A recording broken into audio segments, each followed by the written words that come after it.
Wow, just completed the podcast that you're about to see. Very excited. When I had a vision for all of this stuff, this was one of the ones that I had in my mind. So we brought in Betty Phelps, Andrea McKey, Adrienne Frierson, just superstars in their own right. But the fact that they're all related, the fact that they represent 3 generations of real estate agents, it was really, really cool to have them in here. So thank you very much. There's some really, really cool stuff that's in here. And if you don't leave this one feeling inspired, then call me. We need to check your pulse. So don't forget, you can subscribe to the podcast, the audio version, via Spotify, iTunes, Google Podcast, Stitcher, all those ways. This is a video podcast. If you're watching on YouTube, don't forget to subscribe because we're going to be pumping these out probably once a week. So thank you so much, and you're going to enjoy this one.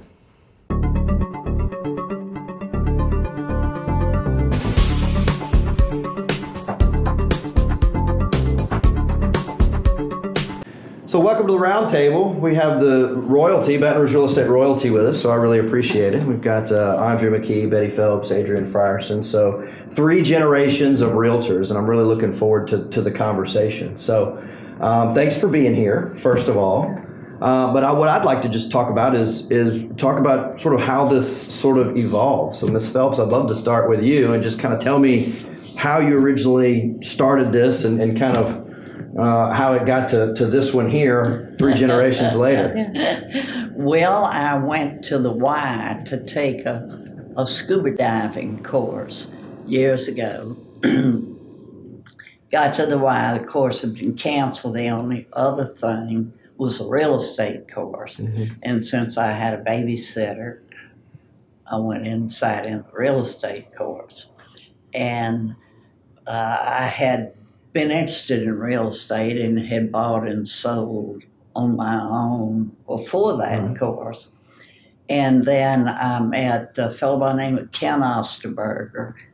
He lived in our neighborhood, and he said, "You ought to sell real estate. Come talk to a man that I work for." And I had tried teaching school. I taught a year at St. Luke's, and I hated every minute of it. And I told the good Lord if he'd let me get through that year, he would never have to worry about me teaching school again. And my 2 children were in the lower at St. Luke's. So I was free and unencumbered. And I went over and talked to Derwood Gully, who Ken Osterberger worked with. And he said, "Come, let me let you talk to the sales manager," who was Bob Brooks. So I visited with Bob Brooks and said, "I'll get back with you." And I had a little business at my home. I got a book out of the library, learned how to cane chairs, did the caning and the rush seats. And I made more money doing that than I did my first year in real estate. So I hated to give it up. But Bob Brooks came over one afternoon and visited, and we talked about real estate, and he convinced me that it might be something I really enjoyed. And so I gave it a try, and that was August the 1st, 1971. Wow. And stayed in it. Then I didn't sell real estate. I went into Gully's investment division, where we put together limited partnerships, subchapter S corps. We'd get out and find a rundown apartment complex. We would get out and get investors to invest in the project. We acted as a general partner. They were limited partners, and did very well. Yeah. Our partners always, without exception, made a profit when we sold the project. And there were 4 of us in that. Ken Osterberger, Resden Wood, and Carter Rames and myself. And I loved that. I mean, that was great. And then money got tight.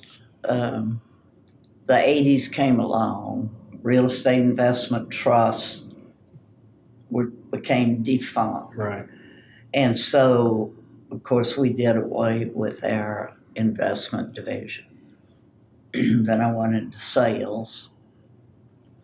And Bob Brooks was a great mentor. In fact, the first week of trying to sell houses, I had an open house out in Jefferson Terrace because Durwood Gully had just developed Jefferson Terrace. And on a Sunday afternoon, I had this open house and somebody came in and I looked up and they wanted to buy the house. And I got on the phone with Bob Brooks. I didn't know how to write a contract. I've been doing this for 1 week. And bless his heart, he stayed on the phone with me for, I know, 2.5 hours. And we wrote up the contract, and that was the first contract that I had ever written. And Bob had untold patience. And so I had a number of contacts because prior to having children, I worked for the Girl Scouts. I was field director for the Girl Scouts, so I knew lots and lots and lots of people. And that was my foundation to get back in touch with those people. Right. And they were so responsive when they had real estate needs. They'd call me, but it was just a great platform. And so Gully brought me into the development part. He developed subdivisions such as Centurion Place, Okay. built Runnymede, built Sharpstown, finished Jefferson Terrace, and on and on and on. So with me, I was with the right person at the right time. Right. He was a mentor. He was a fantastic real estate man. He could see a piece of property and say, "See that vacant land? 5 years from now, it's going to be a subdivision, a shopping center, or something like that." What a vision. Yeah. He taught me everything I knew. Well, that's neat. So how did you get from the residential world into, y'all became partners at one point, right? Yes. Okay. Bob left and went out on his own. Right. And I took over as sales manager. And then he asked me to buy in with him. And Right. so we were partners, Gully and Phelps. And When was that? let's see, that was 1989. Okay. And we had, I think, 7 salespeople. And at that time, because prior to that, he had had a heart attack. Okay. He was fearful for his health. And so he sold Gully and Associates to J. Crow. Okay. Some of the agents went with C.J. Brown, but the majority went with J. Crow. Okay. And so we stayed there 2 years. And then he and I decided we were going to do our own thing, and that was 1989. And times were hard. Interest rates were 21%, and I can remember a subdivision we were developing, Round Oak subdivision out of Jefferson Highway, and the rates went up on that.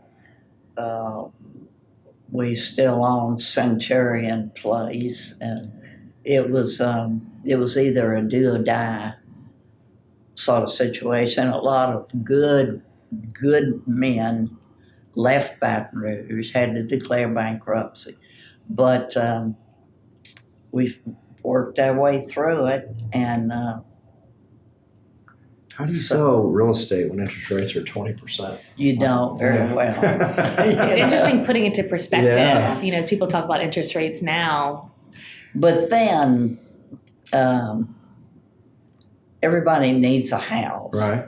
And the prices then were so low, and the federal government stepped in with a few projects that helped. Right. In Bakerfield, out in Baker, in North Baton Rouge, you could buy a house for $200 down, no closing costs. So Wow.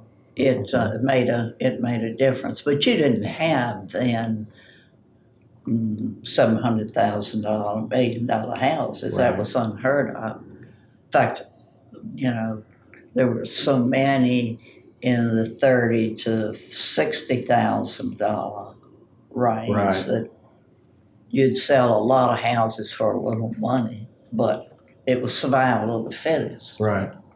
And then as you stay in real estate, you make your own investments and get out and see what's going on and buy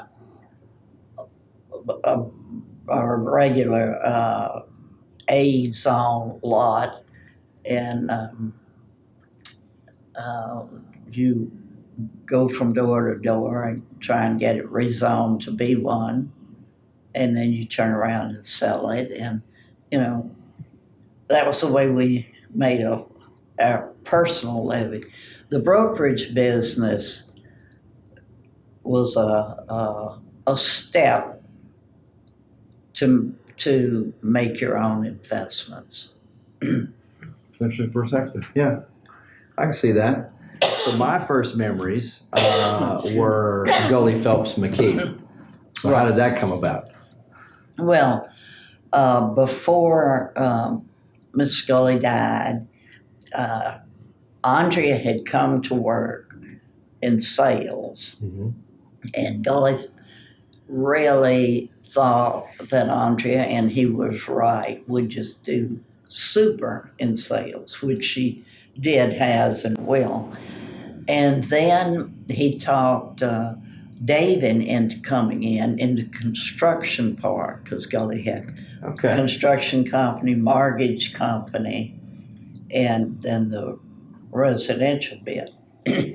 And then when Gully died in 1994, David was already also working in the company. And in 1993, I had lost my husband. And then the next year, 94, Gully died. Well, that was my whole support system. And so David came in, we changed the name, and then he and Andrea just took over and ran with it and grew it, and that's where we are now. Wow. They've just really made a big company out of it, where Gully and I didn't want a big company. We wanted to be able to handle and manage and control, because then in 1971, the highest award given, once a year, the Baton Rouge Board recognized the outstanding listing agent and outstanding selling agent. And then the selling agent was recognized for selling $1 million a year in real estate. And I never will forget one of the sessions I went to, the first session, Edith Shellington, who is not with us any longer, got the $1 million award for sales in a man got, I think it was a $900,000 award for listings. And it was like that for a while. So it was a different ballgame. Yeah, it was. Wow. So Andrea, how was that transition from entering in and then moving into the brokerage side of things? So when did you first get licensed? When was that? Well, actually, when I finished college, I went to Bob Brooks School and got licensed. Sorry about that. It's awesome.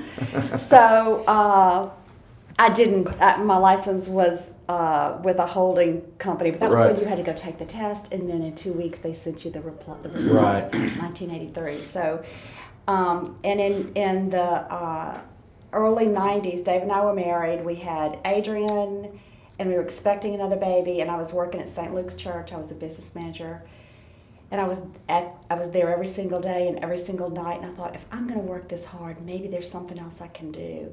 So I decided to go to work for my mother and Mr. Gully, and my first sale was to an Episcopal priest, so that's fitting. Yeah, Came right from it works. Yeah, it was like That's it was nice, done. Yeah, that's right. And when David and I stepped in after my father died and Mr. Gully died, it was very natural because I've grown up and Right. I grew up, but I really think I've had an interesting time frame because I started when we still had MLS books. I Right. remember the loose leaf papers that my mother had every week. Right. My sister and I would like, do those papers. Oh my gosh, pull out those. And then we had the book, and I actually remember being at a CE class at the Holiday Inn South on Airline Highway, and the instructor said, "You are not going to believe what's coming. It's called the World Wide Web." Yeah. I remember writing down World Wide Web. So I've been in a time where technology was not all that, and then of course it's everything. Right. Including, And you've worked in both markets. worked Yeah. in both markets, including, as you I'm sure remember, Katrina, when texting became all of a sudden a thing. Sure. And to see, Because but you when couldn't get through on cell phones. we didn't have cell service for all that time. Remember, a month or so at least, Yeah. maybe longer. So what are some similarities? Like what from a real estate standpoint? What are some of the things, I guess, the tried and true that have always been there in terms of business, dealing with buyers and sellers and that sort of thing? If you've seen both sides, what are some commonalities? So one of the big fears and over the years has been, well, technology is going to take over and we won't. Mm-hmm. And one of the biggest commonality is it is a people business, and it's a scary thing for people to do. When I started selling real estate, well, I guess maybe 10 years ago even, the average homeowner stayed in their house about 7 years, Right. 5 to 7 years. Well, now that number's pushed up to 10 years. And if you only do something once every 7 to 10 years, it's hard to pick it up and do it again. Right. And people need to look in somebody's eye and hear, these are the options, these are your choices, this is what's going to happen if you take option A, this is the likelihood of option B. So that is really the common, you have to know your business, Right. and you have to be able to talk to people, and you have to be able to help people at a time in which they're often feel very stressed. Right. I thought that was interesting. Miss Phelps said when she got back into sales, or when she started into sales, she went back to the people that knew her from the Girl Scouts. So Yeah. it's same thing, whether it's in the 70s, 80s, 90s, Right. or even today. It's an interesting people business. Huh. That's right. So what do you see from the brokerage side? How has the brokerage essentially changed? I mean, sort of the attitude's probably not the best word, but there was a time where it was very broker centric, and Yes. now it's kind of turned in terms of agent centric, almost technological centric. So as a brokerage, how do y'all handle that? Well, again, you have to stay on top of your game. Right. One of the biggest changes is there's so many business models now. When I started, there was a business model, and that was the way we all did business. And Yeah. now, just like everything, there are a lot of options, a lot of business models. And so one thing I think it's really important for for anybody, but particularly a broker, to know what's going on a national scale, so that when it flitters by my community, I can either be aware enough to grab it or know how other people have dealt with it. Right. And we do that. Dave and I do that by volunteering for the National Association of Realtors, and that's what keeps us connected. You have to, yeah. All right, your turn. So how did it go from generation 2 to generation 3? Well, after college, I moved to DC, and I worked in politics on Capitol Hill for several years. And at one point, I started thinking, what's my next move going to be? And I thought I could see myself at some point coming back to Louisiana, and I don't know when. Thank goodness. Just P.S. Thank the Lord for that. Yeah. We have a similar story. We go to DC. Yeah. We think we're going to change the world, and then You saw the light of the it's Lord like, and decided to come home. Louisiana just brings you back. It's like a tractor beam. It Right. does, and you get to, and you learn. You learn so much by Right. doing that. And I thought maybe one day I'll move back to Louisiana. But I was thinking sometime the next day, like it's on the table.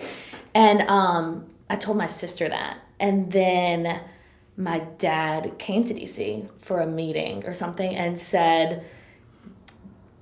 talked to me a little bit about getting into real estate, and said that they had a position that they were looking at within the company, and it was something that I'd always kind of thought about. But when you grow up with it, you have to, my grandmother lives next door to my parents. So growing up, there was not a conversation that happened at our kitchen table Right. that didn't have real estate directly. And when we were growing up, that was before cell phones were really a Right. thing. And so me and all my siblings were trained to answer the telephone. You had to say, "Hello, McKey residence," because could likely be a client for my parents on the other end. And Little things. yes. And so sometimes when that's right in front of you, it's not your first, Right. what you think you're going to do. And so I did. I moved back to Baton Rouge and came on with the company. And it's so interesting, using the background, the business background that I have, but then also coupled with the real estate training that I've had from growing up. But there's so much that I didn't know that you learn once you get into it. But I just want to say, it was so fabulous when Adrienne came back in, because I thought, okay, we'll have to teach her all that. She's taught us so much. That DC experience that you know completely about Right. was so refreshing. And she'd come in and we'd talk about a problem, and she'd have a wholly different spin on it. I'm like, wait, you might be right. I think that's awesome. It has been so wonderful to experience that and to have that fresh air. Sure. It's an interesting industry because it's one that now everybody in the world, everybody in America, I think, has some kind of knowledge about, Sure. especially with HGTV. Yeah, And you there's have TV channels that are dead. Exactly. You at least kind of know some of the jargon a little bit, enough to where you think you can be dangerous. Right. But it makes it's a different level when you're actually in the business. And so it's fun now because we can talk about things, and we can kind of get on a deeper level. And with those Adrienne discussions. can identify with the young agents, and we have now lots of young people coming into the business, and they can identify with her more than they can dinosaurs. Well, sure. Well, I wouldn't say that, but so what, from a new agent perspective, or what do you see in terms of them coming into the business? What challenges are they having? I don't know if the challenges are anything different than what they have been, years from. Yeah. I see a lot. It's an industry that has a low barrier of entry, Right. and a high barrier of success. It's relatively speaking fairly easy to get into. Mm-hmm. And so I think overall we're seeing, it's a fun industry, and so that attracts people. But some of the hardships are you've got to be able to do just like my grandmother and my mom said. Have that you're in your business, and so it's that year or two of building of having that platform and of recognizing it's all about people. And it's not going to come easily. It's not just a Facebook post. It's not just one thing. It's the whole mixture that comes, and you've got to work that over and over again. That's an interesting just the whole entrepreneurial aspect of it, and it's work. I mean, it is work. There's not a whole lot to. It's relatively low barrier of entry compared to other professions. Sure. But at the end of the day, there is an amount of work. And it's a people business, and I think we see that success.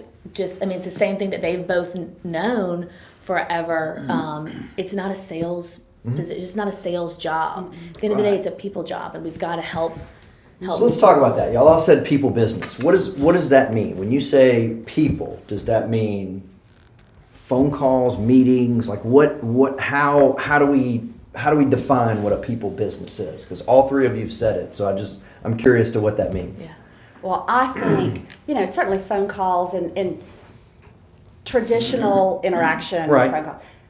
But to me, the real thing is if we're sitting across the table and you're talking to me about buying a house that costs whatever, $250,000, and I've never done that before, as the realtor, you have to understand that I might be smiling, but inside I'm going, oh my God, I can't.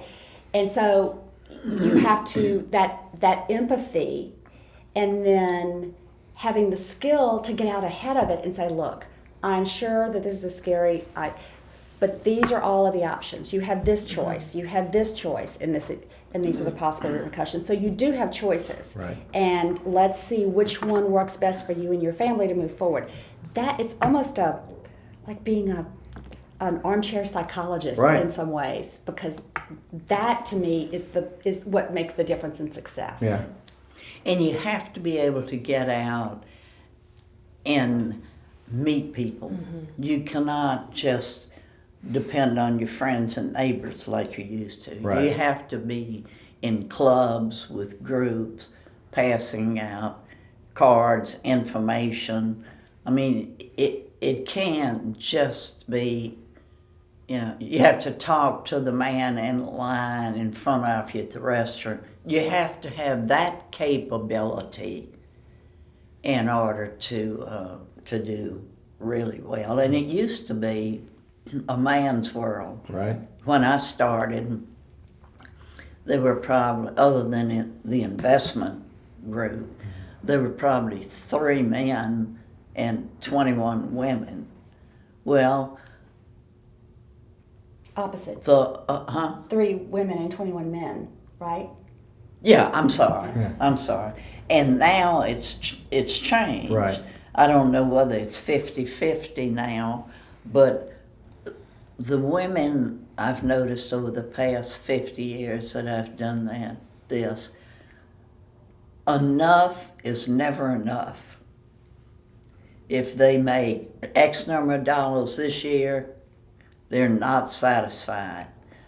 Many times when I was in the business, a man said, I want to make $30,000 a year. He made $30,000 a year. Then he could go hunt, fish, and do that. Right. But females don't look at it like that, in my opinion. Yeah. And so they are out there hustling generally all the time. And I think that makes a difference when you go to an awards dinner now, how many of the women are recognized and how many of the men are as far as production, money, listings, and so forth. Look at our market; it's predominantly women. I mean, especially in your top producers and things like that. So yeah, Right. Residential, certainly. Whew, yeah. So how's the market looking these days? Good. Good. What do you have that you want to sell? Buy? Everything for sale. Good time. Interest But, yeah. rates are great.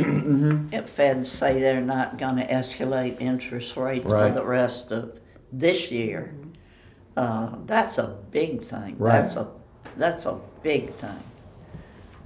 And market looks good Right. for this year. So what do y'all keep an eye on when you're kind of looking for the market, or maybe looking for an investment, or figuring out whether the market's is good? What type of numbers do you look like? Indicators do you look at? I mean, interest rates, obviously. Interest rates, jobs. Yeah. We have been so, you and I were talking about this a second, we're so lucky in this area because we have jobs. Right. We've got state government, we've got, LSU and Universities. Southern, we've got Petrochemical. petrochemical industry. So those are the three legs Right. that Baton Rouge has done so well on. And as an example, when the plant in Zachary that makes paper products earlier in the year said we're going to lay off 700 people, Yeah. I thought, oh my gosh, it's going to be terrible. Well, within 4 days, other industries around came Right. and to snap those people up. So to me, the number one thing is jobs. Right. Number two are interest rates, keeping housing affordable, and number three is what is the availability of housing, and Right. that's where the issue is to some degree in our area and across the country. Right. There's very little because real estate builds from the bottom up. That first guy buys a house and then he moves that guy up and that guy moves up. So there has to be entry level housing, and there's very little new construction in that price range around here. So, as long as that's really where I think the focus is going to be, Right. because that's where millennials. That's what's keeping millennials Sure. in some ways. And I think there's a lot to that. I think the entry level housing is mixed, and I think it has a lot to do with buyer attitude. I mean, in the past probably 2 years, and I was in Opelousas yesterday, and we were having this conversation. To me, the buyer attitude has changed. 2 years ago, even 5 years ago, you have the HD TVs and you have those shows, so people were willing to put a little TLC, a little elbow grease into a home, and then now buyers aren't interested in that. They would like it want to Yeah. turn the key and Walk make out. everything done, and that's to some degree making listing agents work because listing agents for a long time have had a low inventory, and I don't mean this in a bad way, but they really haven't had to work that hard, and now they're having to work a little harder to kind of market and promote and sell the homes, especially the ones that aren't up to a buyer's standard. So I think we're seeing a little bit more of a neutrality there, which is going to be interesting. And educate listing agents are having to educate their sellers. Good to point. to another degree about what's realistic in what condition. That has been a big issue with HGTV. Good news, bad news. Good news is people see it can be done. Right. Bad news is they want to blink and it's, Oh, sure. And I do too. P.S. I would like to You do can't that. do it in 30 minutes, even with commercial breaks. That's Kidding me? So you have the benefit of being in 2 different markets. I mean, I you have do. a market in North Louisiana and a market in South Louisiana. So how do you see those? They're very different markets. So when I moved back from DC, I was in Baton Rouge, and a year later, my husband and I got married, and he's a farmer in Shreveport, North Louisiana. So we were married 4 years ago, a little over 4 years ago, and after we were married, I moved up to Shreveport, and I love it. And so I am back and forth between North and South Louisiana. So I cross that Mason-Dixon line that runs through Louisiana every day, regularly. The markets are very different. Culturally, there's some difference Right. there. But at the end of the day, how you sell real estate is similar. Right. It all comes back to, you got to have those relationships. You've got to be an expert in the market. You have to know what's going on. I see the average price of a home is higher in Sure. South Louisiana and Baton Rouge, where we're seeing that low inventory in Baton Rouge. We're not seeing as much in Northwest Louisiana. So it's a little bit different. But it's fun. It's fun to have access to both. It's neat to see sort of the attitude of the agents in both of those markets, and I think that's what's cool about going to all the different places. And we were talking about Baton Rouge versus Lafayette, and it's not a bad thing, but the attitude of the agents in Baton Rouge are different because the market's different. Right. So they have different techniques, they've got different views Yeah. on buyers and sellers, and even from a negotiation standpoint, it's really cool. I mean, as an outsider looking in, it's really cool to kind of see the challenges that they're willing to overcome given their market. Which is why it goes back to real estate is so local. We were talking about this last night at dinner, the three of us. It's so local, and so you have to that's part of the realtor's job Right. is to be in really involved in the community, in the really involved in your organizations, because attitudes are different and what's going on in the communities are very different. Right. You cannot come in as an outsider on a national level and say what's going to happen Right. in a local market. And even from that standpoint, local, hyper local to that, because people don't necessarily care what's going on in the Right. 7 parish area of East Baton Rouge. Baton Rouge. You know, Right. they don't even care what's going on in East Baton Rouge. I want to know what's going on in Zachary, or I want to know what's going on in Shenandoah, or I want to know what's you know. And it's interesting, and from a technological standpoint, fortunately, we may have the ability to get the data, but it's understanding that and be able to communicate that. Yeah, we see that we saw that in some of the outskirts of the Baton Rouge area. When I first joined, we in our company we have property tour, and so where we get in the car and go and preview our listings, Right. the company listings, and we have it categorized. You know, one day is Baton Rouge, one day is Ascension Parish. And for me, when I first got into the business, I had not spent much time in some of these areas, and that was really valuable. Getting in the car with agents who live in the area, Right. because they could tell me when you have directions, that over there is not the CVS, it's Uncle Bob's Corner Store, Right. and that's what everybody locally calls it, and you have to kind of know those references. And why they're important. Right. And why they're Sure. important. So one of the challenges that I see from agents, not necessarily new agents getting into the business, but there tends to be sort of a plateau period where agents maybe been in the business. Typically, I see it 2 to 5 years. They've reached maybe a cap. They've reached some place where they can't, whether it's 2 million, whether it's 5 million, whether it's whatever that number is, and for some reason they're trying to overcome that or break through. So from y'all's perspective, somebody that's kind of been there for a while, how can they, or what advice would you give them in terms of trying to just go to that next level? Do you want to start? Well, my philosophy is it's not what you make, it's what you save. Okay. It's not what you sell, it's what you buy. And so agents that have done well and don't want to exert anymore, hopefully they've made investments in their own real estate and they spend that extra time, energy, and money. They keep making their X number of dollars. But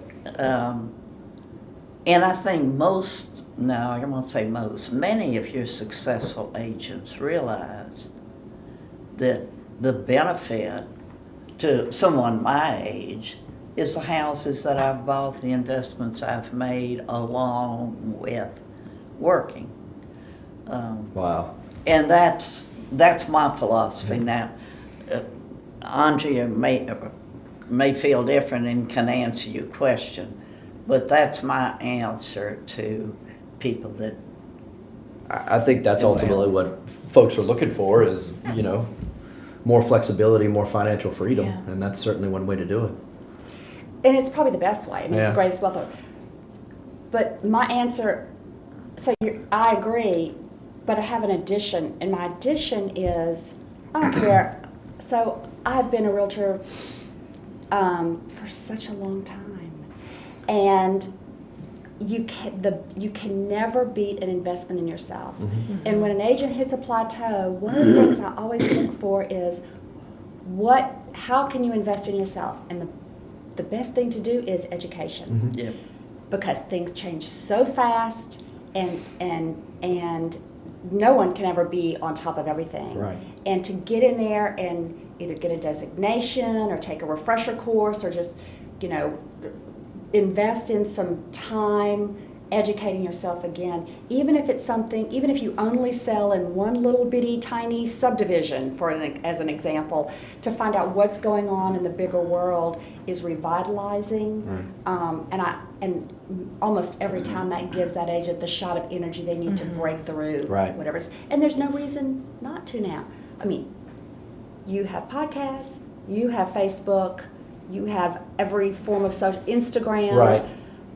The classes we can take online, which I usually do on December the 30th. You were good this You know year. that. You were December 1st this year. So, A month ahead of time. Yeah, there's no reason not to. There's no reason not to. Right. And it doesn't have to be the most expensive class in the world, Exactly. but it can be, there's enough free resources online. But yeah. I've seen that from, I've had a kind of a different perspective because I've been in the business for for Right. 4 or 5 years, 5 years. And so for me coming in from not only the company perspective, looking at how do you help agents start careers and grow careers, but then also looking, at myself, how would I start my own career? And I think when you get there's that excitement and that exciting energy when you first get started, and you do take advantage. Now I'm generalizing, but usually agents who are focused in this business take advantage to as much training, Right. as much mentorship, as many resources that they can at the beginning, because that's what you have. You don't learn this industry by generally majoring it in college Right. or interning. You have to go in and hope that you have a partner to help you grow that. And you work so hard your first couple of years, way harder, and then it clicks. And then you get so busy doing the best care you can for your clients. And then sometimes we start losing some of that we did right at the beginning. And so that plateau generally happens when, every life event. Right. And so you have to kind of go back to just like, it's good to have a good mentor, in our company, we have people coming in and visiting of, okay, what can I do next to look at what's going on in your life, to have that accountability of stepping out and what are some action items that I can be doing to. And usually, I would say, I'm taking notes from y'all, but usually it's back to getting back with your people, getting back, active in the community, doing things that bring you joy because the community sees that. And getting back to the basics of when you started doing the right thing Every day. at the right time, and being consistent with the basics, Yeah. and then building on that. And I think that's, you're dead right. And I was a million different directions I could go here. But I think from your perspective, the life change, and I sort of look back on the 10 years of my life, and your expenses increase because, your family size increases. Sure. And so to some degree, you reach points in your life where you're just hungry and you want it more, Right. and you can get back to basics. But when your life is the same and you can reach that additional peak, it's just going to take a little bit more work in going back to or discipline, I guess, in going back to the basics. But I love the entrepreneurial spirit that started from the beginning. Even when you were, before real estate, and it's.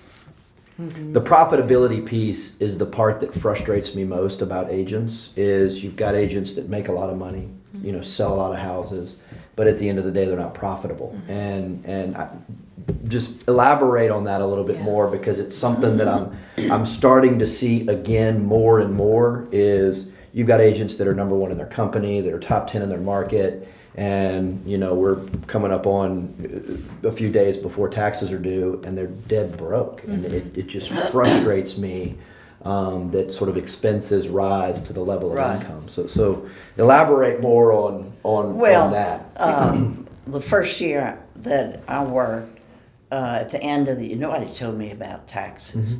At the end of the year, I owed $10,000 in taxes. I had to go borrow the $10,000 to pay it. And I think a lot of it depends on your background. Right. But I always encourage our agents. We have agents that make top dollar. Now, some of them will take around the world trips. But I always say, how much real estate do you have? What do you own? It's not, like I said, it's not what you make, it's what you save, it's what you invest. And if you so discipline yourself in the very beginning of taking off the top of every commission X number of dollars until you can acquire a piece of real estate, it's not just selling real estate. It's not marketing a product. It's that, but what's in it for me? Right. At the end, when you're my age, 85, well, I don't want to have to list and sell it real estate. It's funny, we have an agent in our office, and I preach the same sermon to everybody that I talk to. And I was preaching this sermon to this young man who does well, but sells very low-priced houses, so he has to sell a lot more. Right. And I said, look, take your money that you make from these commissions and go out and buy you some rental houses like those that you sell. And he looked me square in my baby blue eyes and he said, Miss Phelps, I own 32 rent houses right now. So with some people, they get the point right. of it. But it's certainly something that if you get in on pre-development prices and buy and hold, if you get in on anything on the water, increases in value. Mm-hmm. I mean, that's part of, to me, that's part of what you learn from your business, and you take what you learn and you use it not only for the customer, but you use it for yourself. It makes too much sense, right?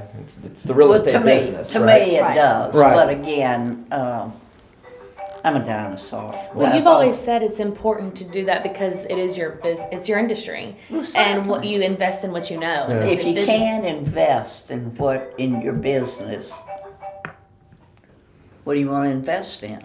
Yeah, you can give it all to the stock market. And Or pay the Why federal would you? government. Yeah. I graduated degree in economics, and I still can't figure out the stock market. So I'd much rather put it in the investment piece. And most of the wealth in the United States was created from real estate. Now, Henry Ford didn't make his money selling Ford automobiles.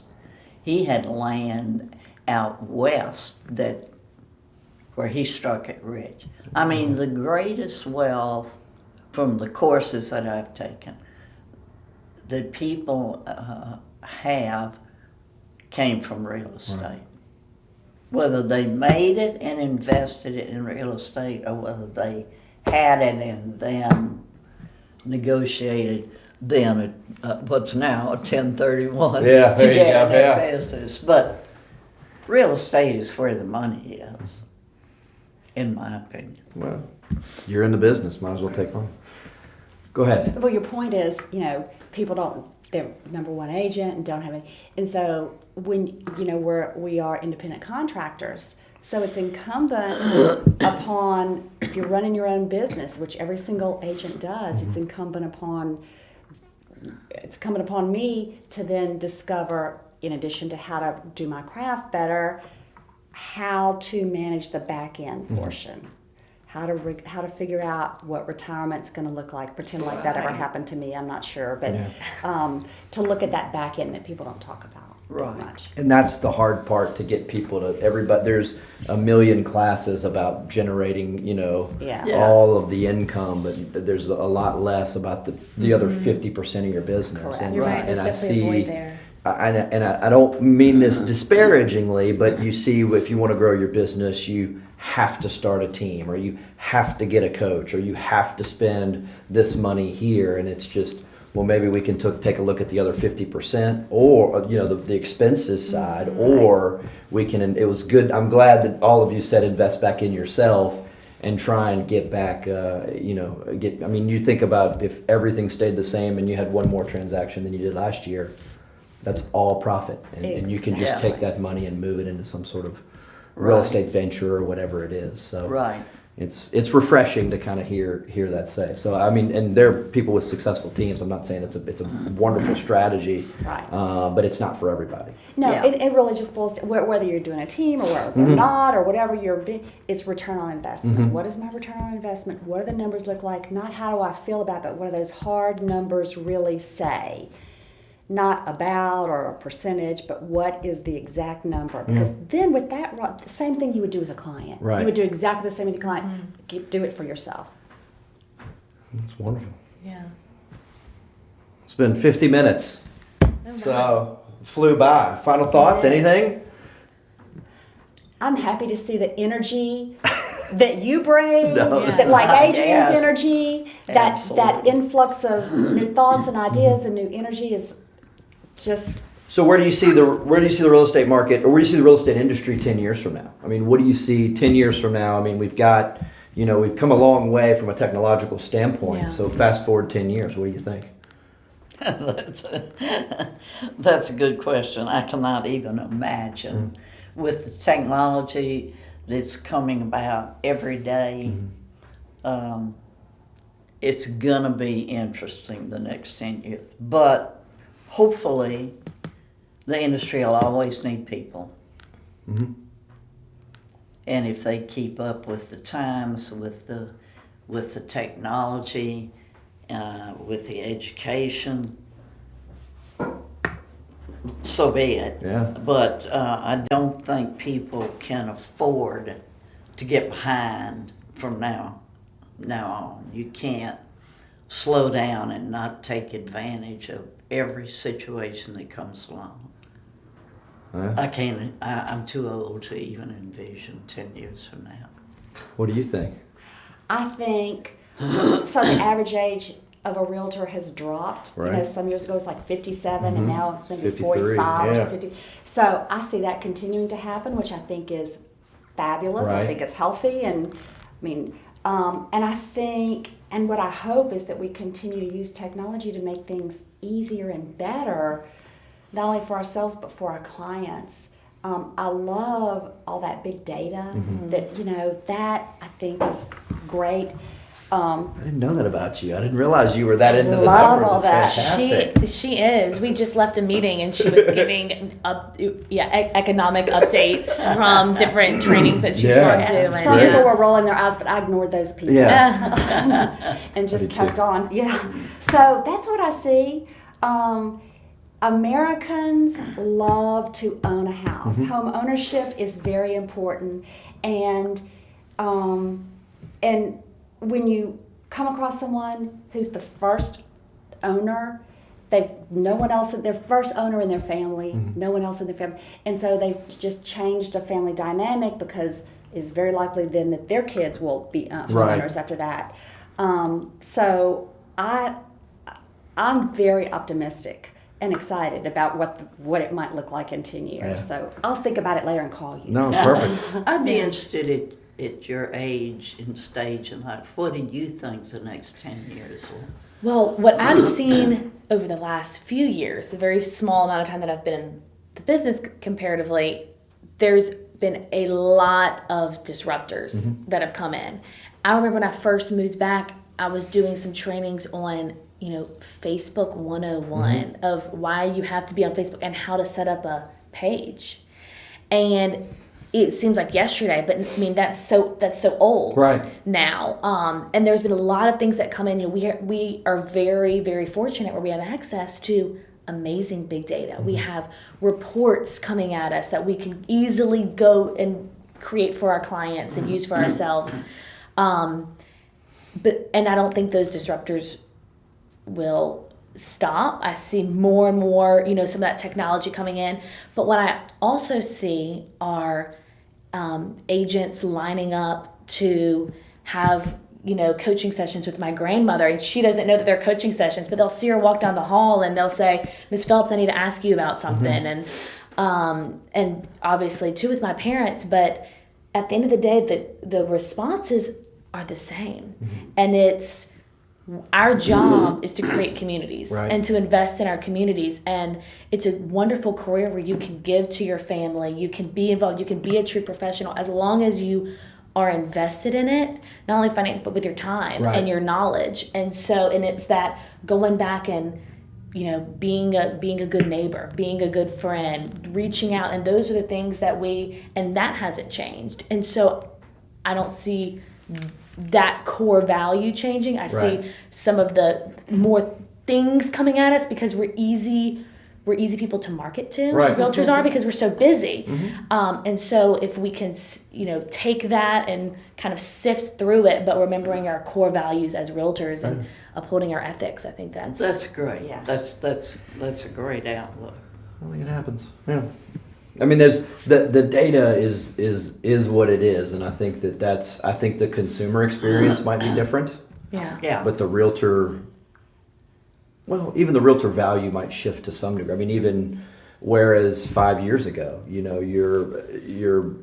have buyers that didn't know what they wanted. Well, now, because of the access and because they can walk in and say, these are the 3 houses that I want to see, and I'm going to buy one of them. Right. And they've already seen them by the They've time. looked I mean, at 'em And they it does pick it- out what yeah. they want. So the experience is different, but at the Yeah. end of the day, the relationship is what matters. And to be quite honest, the size of the transaction is what matters. I think because it's so big, they're going to want somebody that's professional in order to get through Our job it, is so. to help and guide them, to be an advisor Mm-hmm. through that process. And so, I will tell you what I'm seeing real interesting is with the efficiency of the transaction, and I'd be interested to see if y'all have this problem. With the efficiency of the transaction, e-sign, whole thing. Right. I'm seeing it because whenever we have a day before the closing and something goes wrong, people call me and, what do you do? How do I get out of this? What do I do? And I'm seeing problems between buyers and sellers in the transaction because they were sent digitally, where agents would have normally explained, we'd sit down at the table, we'd go over the contract. Well, that communication, you've got to go back because to it's that. being sent electronically and somebody can just press next initial, next sign, they don't understand the whole contract. And then we get 2 days before closing, we go, time out. This is not what I want. Whether it's registered sex offender, they didn't realize that was in there and they could go do that, or whether it's a component that's supposed to be, Refrigerator. a refrigerator. So I have gotten probably in the past, definitely in the past 6 months, but probably in the past year, I've gotten more calls about contracts. And I think, I don't mean that's bad. I think that's a good thing for us in terms of, yes, it's efficient, but they still need a personal touch. Right.